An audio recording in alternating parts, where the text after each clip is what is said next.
Hello friends, നമസ്കാരം. നമ്മുടെ Kerala TV സീരിയലിലേക്ക് എല്ലാവർക്കും സ്വാഗതം. അങ്ങനെ തലനാരിഴയ്ക്കാണ് ശരിക്കും പറഞ്ഞാൽ നമ്മുടെ ഗീതു സത്യം അറിയാതെ പോയത്. അതും ഗോവിന്ദൻ്റെ കൃത്യമായ സമയത്ത് ഇടപെടലുകൊണ്ട്. അല്ലെന്നുണ്ടെങ്കിൽ ഗീതു സത്യമൊക്കെ കൈയോടെ പിടികൂടിയേനെ. ഗീതുവും അതുപോലെ ഗോവിന്ദനും കൂടെ സംസാരിച്ചുകൊണ്ടിരിക്കുന്ന സമയത്താണെങ്കിൽ ഗീതുവിനെ കളിയാക്കിക്കൊണ്ട് നമ്മുടെ ഗോവിന്ദൻ ഒരു ഗോൾ അടിക്കുകയും ചെയ്തു. ഇതെല്ലാം കഴിഞ്ഞതിന് ശേഷം പിന്നീട് അവർണിക എന്ന് പറയുന്ന പെൺകുട്ടിയുടെ ജീവിതം തകർത്ത് കളയുന്ന രീതിയിലാണ് ഈ കിഷോർ പ്രവർത്തിക്കുന്നത്. അപ്പം കിഷോർ ഇങ്ങനെ ആ ഒരു വളരെ അപമര്യാദയായ രീതിയിൽ സ്വന്തം കുഞ്ഞിനെ വേണ്ട എന്നുള്ള രീതിയിലൊക്കെ സംസാരിച്ച് വളരെ ഹാപ്പി ആയിട്ട് അങ്ങനെ പോയി. പക്ഷേ ആ അവർണികയുടെ മനസ്സ് എത്രത്തോളം വേദനിച്ചു എന്നുള്ളത് അവന് മനസ്സിലായില്ല. മനഃപൂർവ്വം വേദനിപ്പിച്ചതാണ്, അത് വേറൊരു സത്യം. അങ്ങനെ ആ ഒരു സിറ്റുവേഷനും കാര്യങ്ങളെല്ലാം കഴിഞ്ഞ് ഇവൻ്റെ കൂടെ ജീവിതം ആരംഭിച്ചത് വലിയ അബദ്ധമായി പോയല്ലോ എന്ന് ചിന്തിച്ച് നമ്മുടെ അവർണിക ഇങ്ങനെ നിൽക്കുന്നു. കാരണം അവർണികയ്ക്ക് അങ്ങനെ നിൽക്കാനല്ലേ കഴിയുള്ളൂ.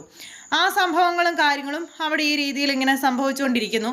ഈ സമയത്താണെന്നുണ്ടെങ്കിൽ ഈ കിഷോർ ഭദ്രനെ ഫോണിൽ വിളിച്ചിട്ട് അവർണികയ്ക്ക് ചില സംശയങ്ങൾ ഉണ്ടാക്കണം. അപ്പം അതിന് വേണ്ടിയിട്ട് ചില പരിപാടികൾ ഒപ്പിക്കണമെന്ന് പറഞ്ഞു. അതിനെന്തൊക്കെയോ എന്നിട്ട് ഇങ്ങനെ പറഞ്ഞു കൊടുത്തു.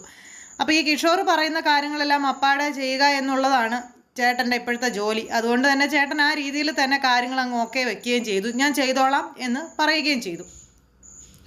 അങ്ങനെ ആ ഒരു കാര്യമല്ല ഏറ്റ് ഫോൺ അങ്ങ് കട്ട് ചെയ്തു. പിറ്റേ ദിവസം രാവിലെ ആയി. അവർണിക നേരം തളർന്നിരിക്കുകയാണല്ലോ. ഈ സമയത്ത് കിഷോറിൻ്റെ ഫോണിലേക്ക് ഒരു പെണ്ണിൻ്റെ കോള് വരുന്നു. അപ്പോൾ കോള് വരുന്നു.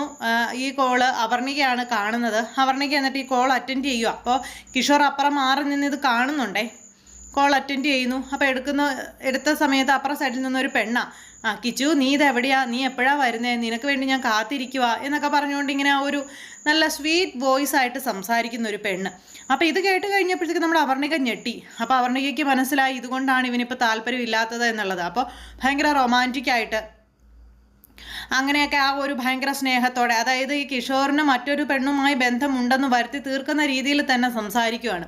അങ്ങനെ ആ ഒരു രീതിയിൽ സംസാരിച്ച സമയത്ത് നമ്മുടെ അവർണിക ഞെട്ടിപ്പോയി. അവർണിക തകർന്നു പോയി കേട്ടോ. അപ്പോൾ ഈ അവർണിക അവിടെ നിന്ന് വിഷമിക്കുന്നതെല്ലാം അവൻ അപ്പുറം മാറി നിന്ന് കാണുവാണെന്ന് ഓർക്കണം. അവന് ഭയങ്കര സന്തോഷമായി.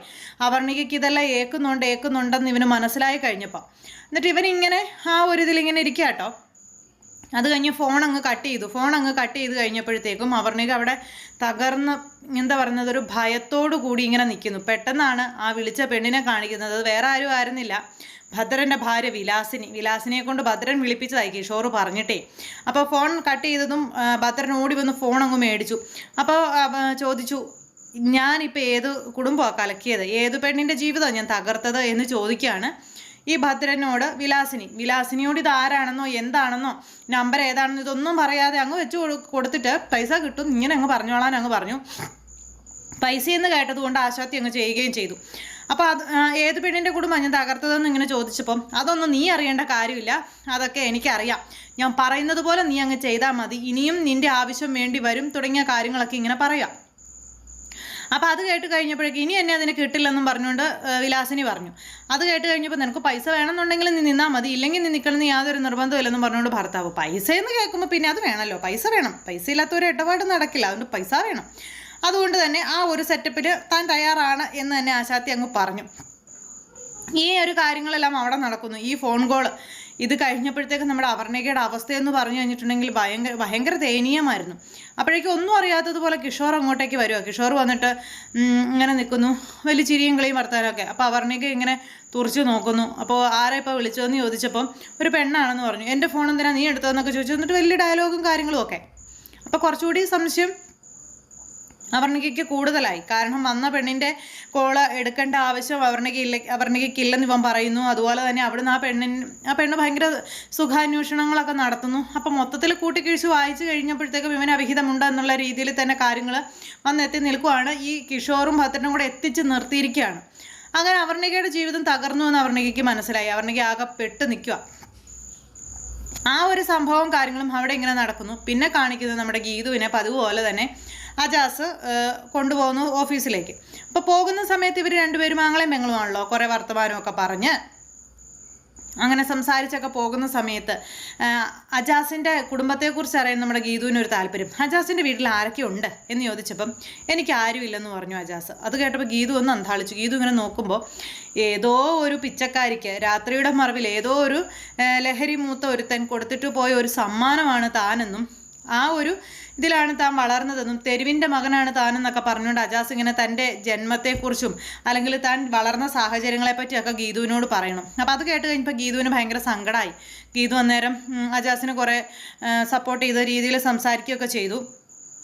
അപ്പോൾ അങ്ങനെ അജാസും ഗീതുവും കൂടെ കുറച്ചുകൂടി തിക്ക് ഫ്രണ്ട്സ് ആയെന്ന് തന്നെ പറയാം. ശരിക്കും ആങ്ങളെയും പെങ്ങളും ആയെന്ന് തന്നെ പറയാം. അങ്ങനെ ആ ഒരു സംസാരവും കാര്യങ്ങളും ഇവർക്കിടയിൽ നടക്കുന്നു. ഇതേ സമയത്ത് നമ്മുടെ രഞ്ജു ആണെന്നുണ്ടെങ്കിൽ വിജയലക്ഷ്മി മേഡത്തെ കാണാനായിട്ട് പോവുക. അപ്പോൾ മോളെ കണ്ട സന്തോഷത്തിൽ അമ്മയാണെങ്കിൽ വളരെ ഹാപ്പി ആയിട്ട് നിന്ന് ഇങ്ങനെ സംസാരിക്കുന്നു. പക്ഷെ മകളാണെങ്കിൽ അമ്മയെ കടിച്ചു കീറാൻ പാകത്തിലാണ് നിൽക്കുന്നത്.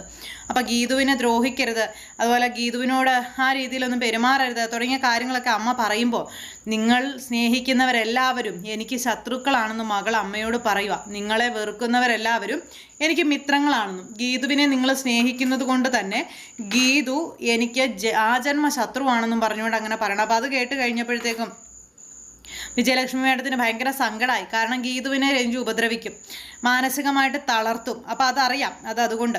പക്ഷെ ഗീതു ഒരു തെറ്റും ചെയ്തിട്ടില്ലെന്നും ഗീതു നിരപരാധിയാണെന്നൊക്കെ പറഞ്ഞ് മേഡം ഇങ്ങനെ പറയണുണ്ട്. പക്ഷേ മേഡം പറയുന്നതൊന്നും കേൾക്കാൻ രഞ്ജു തയ്യാറാകുന്നില്ല. ഗീതുവിനി എത്രത്തോളം നിരപരാധിയാണെങ്കിലും നിങ്ങളെ സ്നേഹിക്കുന്ന ആൾ അല്ലെങ്കിൽ നിങ്ങൾ സ്നേഹിക്കുന്ന ആളല്ലേ, അതുകൊണ്ട് തന്നെ ഗീതുവിനെ വെറുതെ വിടാൻ താൻ ഉദ്ദേശിച്ചിട്ടില്ലെന്നാണ് രഞ്ജു പറഞ്ഞത്.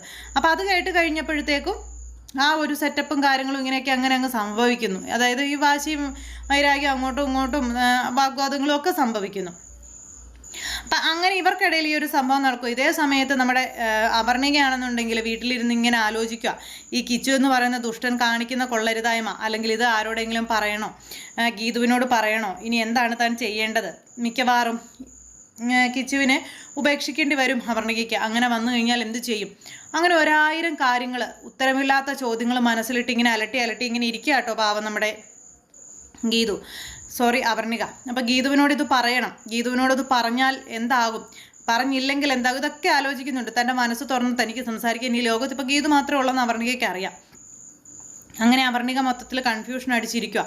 ഈ സമയം ഫോൺ വിളിച്ചത് സക്സസ് ആയതിൻ്റെ ആ ഒരു സന്തോഷവുമായിട്ട് നേരെ കിഷോർ ഭദ്രൻ്റെ അടുത്തേക്ക് പോകാനായിട്ട് ഒരുങ്ങുന്നു. ഈ സമയം നമ്മുടെ രാധികയാണെന്നുണ്ടെങ്കിൽ വീട്ടിലിരുന്ന് ഈ രഞ്ജു പറഞ്ഞ കാര്യങ്ങൾ മുഴുവനായിട്ട് കേൾക്കാൻ പറ്റിയില്ല. അപ്പോൾ അവൾ ആരാണെന്ന് നമ്മൾ പറയാൻ ശ്രമിച്ചപ്പോഴേക്കും ഗീതു അവളെയും കൊണ്ട് പോയി. ഇനി ഗീതു അറിഞ്ഞിട്ടുണ്ടാവുമോ, ഇവൾ ആരാണെന്ന് അറിഞ്ഞിട്ടുണ്ടാവുമോ എന്നൊക്കെയുള്ളൊരു ഇതായിട്ട് രാധികാമ്മ വീട്ടിൽ സ്വസ്ഥതകേടായിട്ട് ഇരിക്കുന്നു. അപ്പോൾ അങ്ങനെയൊക്കെയുള്ളൊരു സിറ്റുവേഷനും കാര്യങ്ങളൊക്കെ കൂട്ടിയിണക്കിക്കൊണ്ട് സൂപ്പർ ഹിറ്റ് കഥയുമായിട്ടാണ് നമ്മുടെ നാളത്തെ എപ്പിസോഡ് വരുന്നത്. അപ്പോൾ എല്ലാവരും കാത്തിരുന്ന് കാണണം, ആരും തന്നെ മിസ് ചെയ്ത് കളയരുത്. എല്ലാവർക്കും നല്ലൊരു ദിവസം ആശംസിക്കുകയാണ്. എല്ലാവരുടെ സപ്പോർട്ടിനും സ്നേഹത്തിനും 1000 നന്ദി ഹൃദയത്തിൻ്റെ ഭാഷയിൽ അറിയിക്കുന്നു. അടുത്ത സൂപ്പർ ഹിറ്റ് കഥയുമായി കാണുന്നത് വരെ എല്ലാവർക്കും നന്ദി. See you again. Take care. Bye by.